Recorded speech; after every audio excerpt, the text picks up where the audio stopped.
got to do it. Mm-hmm. Oh, yes. Hit it all. Question. Yes. Why do you think superheroes are cool all of a sudden? Superheroes were always cool. High school was difficult for you, wasn't it?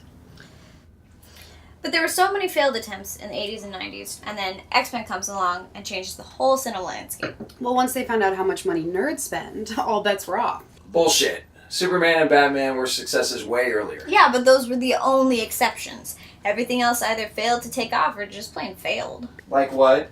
Howard the Duck, She-Ra, Barbed Wire, Masters of the Universe, Captain America, The Punisher, Tank Girl, Richie Rich, Darkman. Darkman wasn't based on a comic. But it did have all of the classic tropes of a comic. A man with an unfortunate past is given access to technology that can avenge the slights against him. It's Batman on Botox. What's your point? What changed? At what point did people suddenly become proud to be fans? I think it was the quality of the films. Or, a good director willing to take a chance. Well, it took Fox buying into the idea to make it happen. Bryan Singer was hot shit. He flew out of the gate with The Usual Suspects, which went up against Apollo 13. He could have had anything he wanted. He was hardly the first person to do something like that, though. I mean, comic books have been around forever.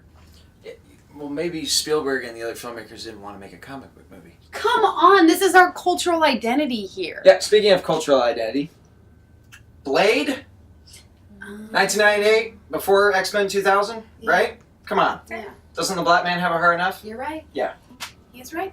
I'm never going to say that again, but he's right. Uh-huh. But, superheroes are American mythology, right? Who wouldn't want to make a movie after that? Hollywood, prior to 2000, apparently. No, you just pointed out all the comic book failures prior to X-Men. It wasn't that Hollywood wanted to spontaneously make these movies, it's that the general viewing public didn't want to accept them.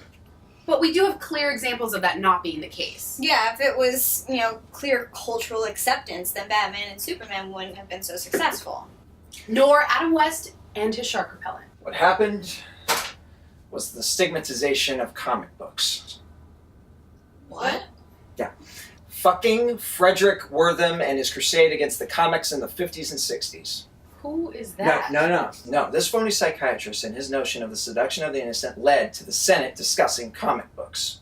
Alright, imagine the impact that had on people. There was no Google. There was no fact check. All they had were 3 television stations telling them that the Senate was discussing the negative aspect of comic books. But what about the other parts? What about the early 80s? And D&D was called Satan worship and used to promote violent crime? Huh? This serves to create a world in which it's not okay to talk about anything except yacht rock, Bob Hope, or Disney.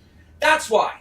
Because of 30 years worth of propaganda bullshit. So that's a yes to difficult high school years?